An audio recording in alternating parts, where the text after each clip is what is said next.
going into this week, how many different game plans do you have to have based on with the weather? Yeah. Not many actually, because of our intent to try to run the football.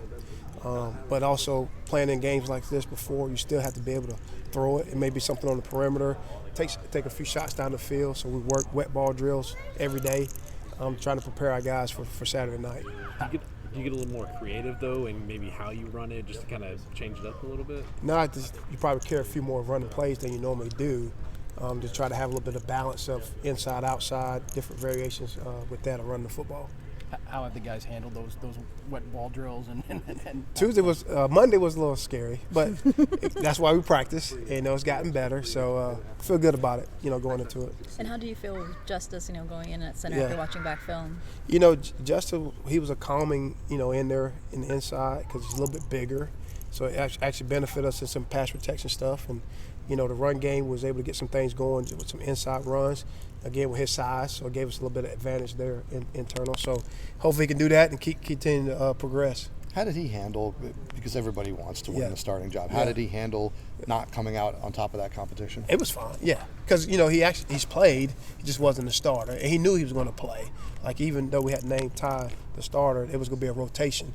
But he handled it well, yeah. And in terms of the chemistry with Brennan, does it help that they were competing and Brennan was getting reps with both of them? It benefits everybody, even up front, because now when Justice goes in on Saturday night, it's not the first time he's working with those guys. So it's not the first time Brennan's getting snaps from him and seeing all that different stuff. So it's benefited everybody. You've talked a lot about, 5 new starters on the line, and honestly, most of the time you didn't get to build that chemistry. Guys were in and out with little injuries. Yeah.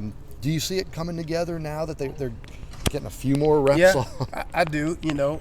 Like I said, they're in the second half, right? We were able to run the ball at a pretty good clip. We've got to shore up some things in pass protection.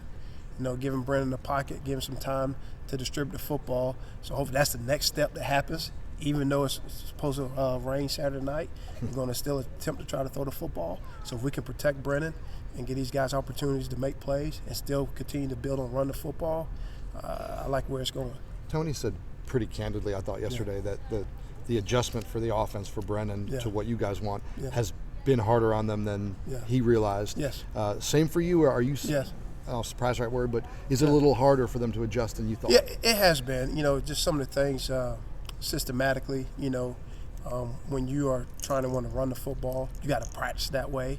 So in practice, say we have 8 plays for a rack, right? And we may have 4 runs, 4 passes, whereas some places they may throw it 6 times and only run it twice. So it puts a little bit more premium on being precise in everything. Talk to the O-line, you got to be an efficient run blocker.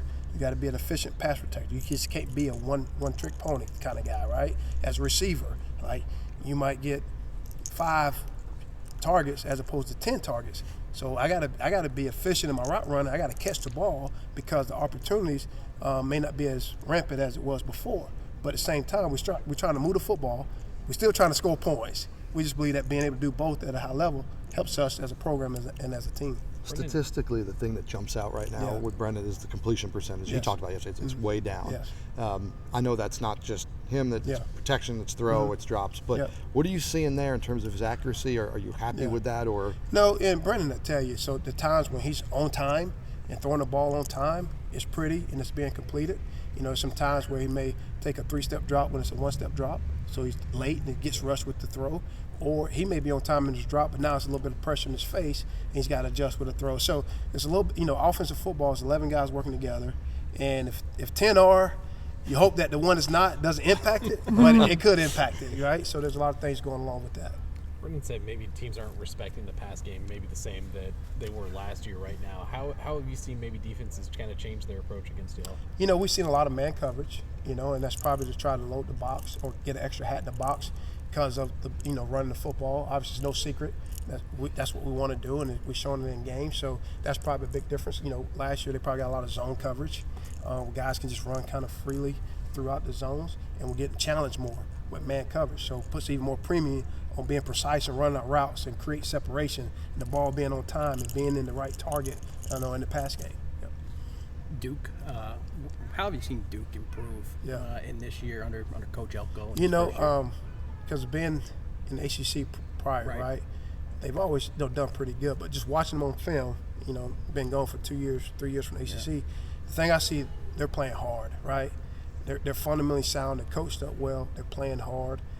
I know sometimes guys don't like to hear that because they think they're not talented when you say that, but they have some talented guys. Their secondary guys can run. Their D linemen, they strain, they play physical. So that's what I see from them on the defensive side of things.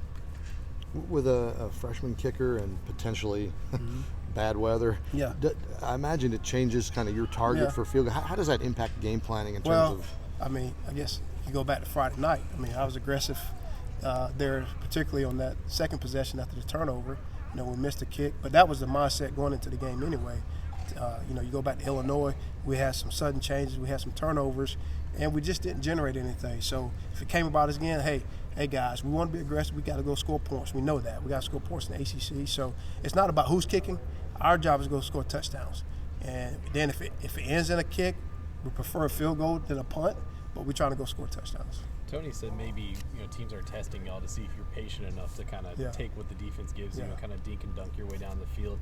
You mentioned you being a little more aggressive there in that first half. Just kind of how do you find that balance right now? Yeah, because obviously we like to score in 2 plays, 5 plays, 6 plays if possible. But we're also understanding just like that drive that put us up, right? I believe it was a 12-play drive roughly, and we were churning out run after run after run after run. But as you go along in the drive, I hate to say this, unfortunately, something can go wrong, right? And you're talking about 11 guys working together. So the mindset is try to be explosive, but also we know we got to be efficient. And there is a fine line with that. So if they give us the opportunity to push the ball down the field or create a guy to be one-on-one open, then obviously we want to take advantage of that. But at the same time, we want to stay ahead of the chains as well. So we may take a shot, but we got to make sure that on second down, we can at least get us back into a third and medium. And there's been a lot of emphasis on that down and distance, third and medium, because in our 2 losses we haven't been good there, with that. So when we want to be aggressive and do that, then we've got to make sure we can convert in third and mediums particularly. You get Billy Kemp back. What does that add to the offense? And maybe it gives you another guy that try to get the ball in his hands and make some plays.